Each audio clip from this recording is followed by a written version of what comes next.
This little fellow happens to be, his name is Gus, and Gus is, in this picture, is 8.5 weeks old. He's now a rambunctious 2-year-old. But Gus will not be able to do one of the things that all of us can do, and that is to put significant events together in our memory and put a timestamp on them. And timestamps are really interesting things. If you think about when you fell in love with your spouse or your boyfriend or girlfriend or significant other, you have a whole collection of memories about that time. You remember the clothes you were wearing, how thin you were, your circle of friends, the car you drove, the house you lived in, all of those kinds of things. And what's significant about it is that we have lots of these timestamps in our lives. Another of those timestamps, and if this crowd is anything like any of the other crowds that I've spoken with, most of you have come here from somewhere else. You are also transplants to northern Colorado. And what I find interesting is that if you came in 1975 or 1993 or 2004 or 1986, you all have this memory of northern Colorado when you first got here, and you can say, life was good.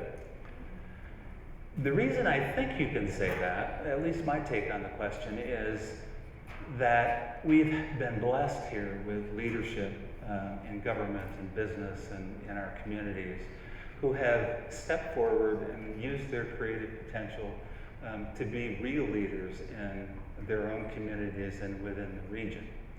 I'm going to show you some maps and pictures of sort of a bird's eye view of our region as we kind of look down on it. And as you can kind of begin to see that we are closing in, the proximity that we have with one another is getting a lot shorter. And one of the things that we're going to be required to do that we don't have very much practice doing is dealing with each other as a region. So when you also think about where our communities think that they will grow in the future, a second look at this would be their growth boundaries. And you can begin to think about living in a metropolitan region, a urban metropolitan region. So it's important to kind of understand how fast we're growing. So this is Fort Collins slide. So the first slide I have is an example of how big Fort Collins was in 1950. 30 years later, Fort Collins quadrupled in size to look something like that. By 2010, Fort Collins was this size, and sometime in the not too distant future, Fort Collins will fill in the gaps and be quite a large community. Each of our communities have those growth boundaries associated with them. It's important to understand how cities grow. And the typical classic model is that you have a central city and grows out from a center. There's a historic downtown. It grows out from that center. It attracts development to itself.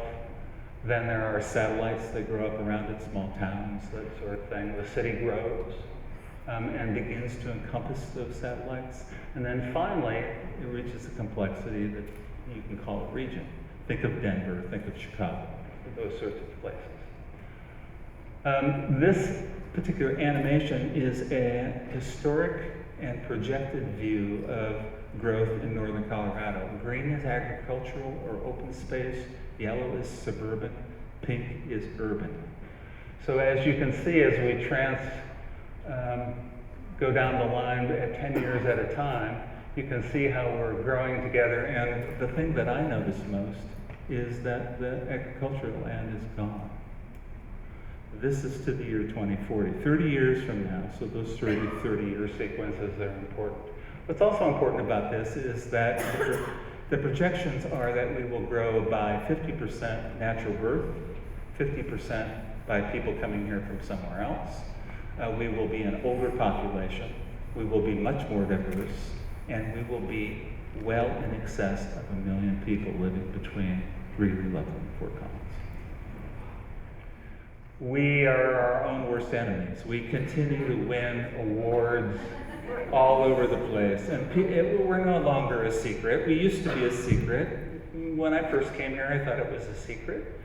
But we have a legacy to leave. And the question is, will we leave a world-class quality of life, or will we just turn into anywhere else, like all of the other places before us that have had these choices? I'm reminded of the blind men and the elephant in terms of the regional challenges that we face, whether it be traffic or our economy or saving our natural resources, etc. There are two things that we can do right now that will be a big help in terms of the future. The first is to create a collaborative, long-lasting, regular, ongoing alliance, a partnership amongst the communities and the leaders here in Northern Colorado to work together to have goals that are associated with a world-class quality of life. The second is that we can create a consortium of ideas, a consortium of data and information so that we better understand that perspective of what's happening to us. It's easy to think about your neighborhood or your own community, but all the while things are changing everywhere and people are making individual decisions about things, whether it be transportation or water or natural resources, all of these kinds of things as we move forward. So the second most important thing that we can do. So you can choose your future.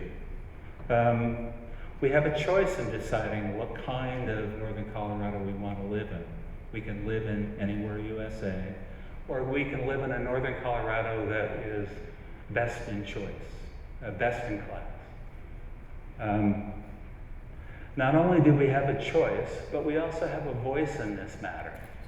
And we can each choose to embrace Northern Colorado and invest our time and our talent and our treasure in creating a Northern Colorado that is the best that it can be. Right here, right now, I encourage you to make that choice and to use your voice so that together we can create a Northern Colorado that works for us all. Thank you so much.